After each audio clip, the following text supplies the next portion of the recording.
Welcome to the Bougie Black Brother Network.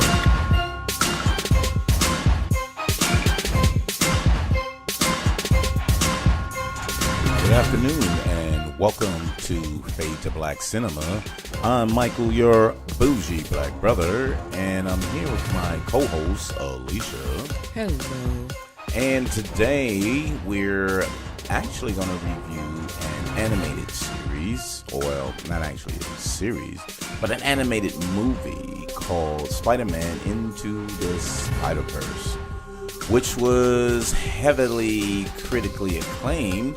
And it looked interesting because I didn't hear a lot about it being created. But, you know, the critics and everyone really rated it very, very high. So we decided, let's go take a look. And we went to see it. And this one was about the black Hispanic Spider-Man. And it wasn't a new concept. This was a concept actually written by Brian Michael Bendis, and he did a lot of good stuff. He did a lot of the recreating of Daredevil, the recreation of Spider-Man, Venom, a lot of recreation of an old version of these comic characters.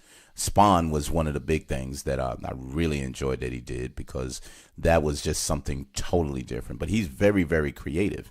And he created this with a couple of other people from the Marvel comic books. So really, really interesting. And when I read, because again, I didn't follow this really, really well, but the concept came from Barack Obama and actually Donald Glover. So they saw that during that time in 2008, when Barack Obama was coming in, they wanted a image to show that the world is more inclusive, and they was like, let's make a character. And they saw Donald Glover on Community, like we all have for years, and he was wearing Spider-Man pajamas, so he wanted to make a kind of swag like him, and you know, so it was kind of modeled after him, which was like amazing. So when they was saying there's going to be a new Spider-Man, everyone thought that, oh, it's going to be Donald Glover. It's going to be Donald Glover because of the Miles Morales deal. So, but anyway, that's just quick background. And again, I never followed the comic books. I just followed the information when I saw it as it was coming through. So we came in pretty open to what this was all about. So, what was your thoughts of this, baby? I thought it was awesome. It was so cute. I loved it. It was so cute. I mean, seeing some of the previews of it, I thought it was interesting. You know, didn't know what the story was all about, but it was still so cute, and it was interesting, and it was fun because we took the grandbabies. Remember? Yeah, that's true. And they loved it because we asked them, okay, which one do you want to see? And they said, hey, we want to see the Spider-Man. And so, and they loved it too. So I definitely will be sitting down and watching this over and over and over again, because it didn't seem like a cartoon. So the way they did it was, and I'm going to give a lot of credit to the animators, because the animators had a cross between comic book style and animation style, and the director actually did it like a real live movie. So mostly what you've seen and how things were being done was basically for the comic book. So what I sat back and looked at, I kind of said, well, let's see where this will go. So the biggest concept is there is a Spider-Man.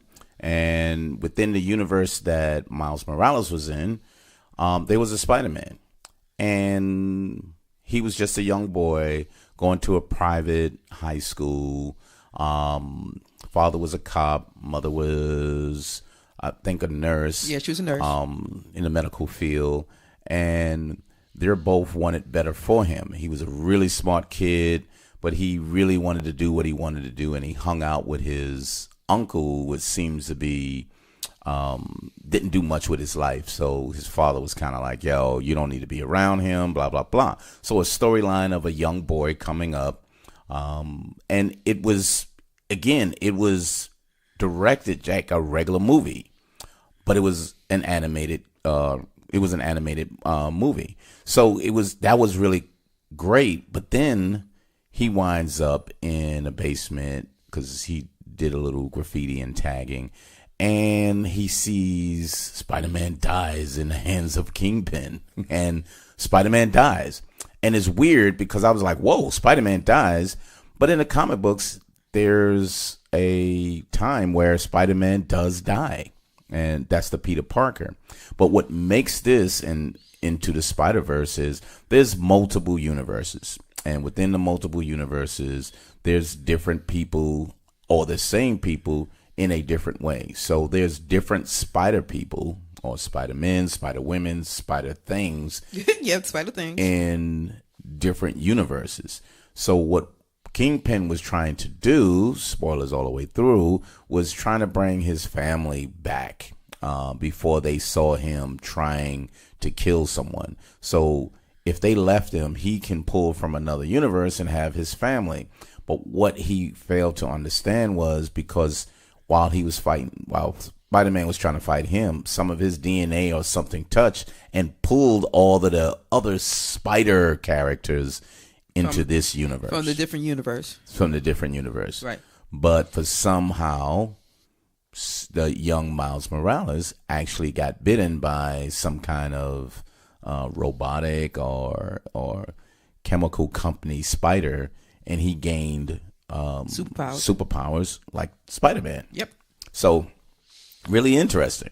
And then it went into how does this young boy understand that he has to be more than what he is? Almost like a regular Spider-Man series, but now it starts over within this kid's hands. And what made it a lot more interesting and fun was the characters. You had a female Spider-Woman, which was from, I think, his girlfriend from this universe. And then there was Spider-Man from back in the 1930s. 30s, yeah. And he was a black and white one. Yeah. So he was a black and white Spider-Man. Yeah. With like in the old days, he talked like, "Hey, I'll get you. See, you're a criminal. Yeah, yeah, dude, I'm gonna get you like that." But that was him. And then there was a Asian Spider Girl. Yeah, which was like so cute with her robot. Yes. And then it was a fat Spider-Man that was really kind of like. It wasn't the one that looked like a pig. Well, no, there was a pig one too. Yeah. But Gwen Stacy, that was the other one. So the Gwen Stacy one, and then and then it was the fat Spider-Man, and then it was a pig Spider-Man, and it was kind of like, wow, are you kidding me? But you come from different universes, so they all came together and say, how the hell did we get here? They had to get together, and this atom collider had to be restarted so they can go back to their own universe and then close it up so it wouldn't happen again. But all through that, it was kind of like, what is the life of this child? So as they went through, they had a lot of good stars on it. Did you see the stars that was in there? Yeah, I seen the stars that was in there. And what's so interesting about the Miles Morales, it was that he was a teenager, which was cool. But he dressed like a teenager, so he didn't like, he had his sneakers and shorts and over his like Spider-Man outfit, yeah, which was funny. But it was like I could relate because he's like, even though he was, had the Spider-Man abilities and all, yeah, he still was like, I ain't wearing that tights like that. I mean, eventually he did. He wore what he wanted to wear, right. You know what I mean, right? But it was just like it really related to being a teenager. But a teenager now, they didn't try to be, well, let's make him understand that he has to be Spider-Man. Right. No, he didn't really want to be Spider-Man, and the only Spider-Man he was going to be is who he was. Right. So even in the end, he made his own costume. Yes, he did. Yes, and which made it like really, really interesting as well. But I just thought it was really, really cool. They have Liev Schreiber was Kingpin.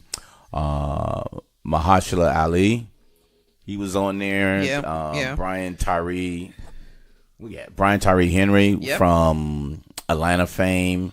Lily You had Tomlin. Zoe. Yeah, Lily Tomlin was on there. Zoe Kravitz. Yep. Chris Pine, I don't know who he was. And Nicolas Nicolas Cage. Cage was the crazy Spider-Man. there. Yep. But great characters. And what I enjoyed most from this was, like I said earlier, it was directed like a regular movie. If this was live action, it still would have been good because it was enough to keep you there. But then when it got to, there was certain portions in there, which I loved as well, was they had scenes that was made like a comic book.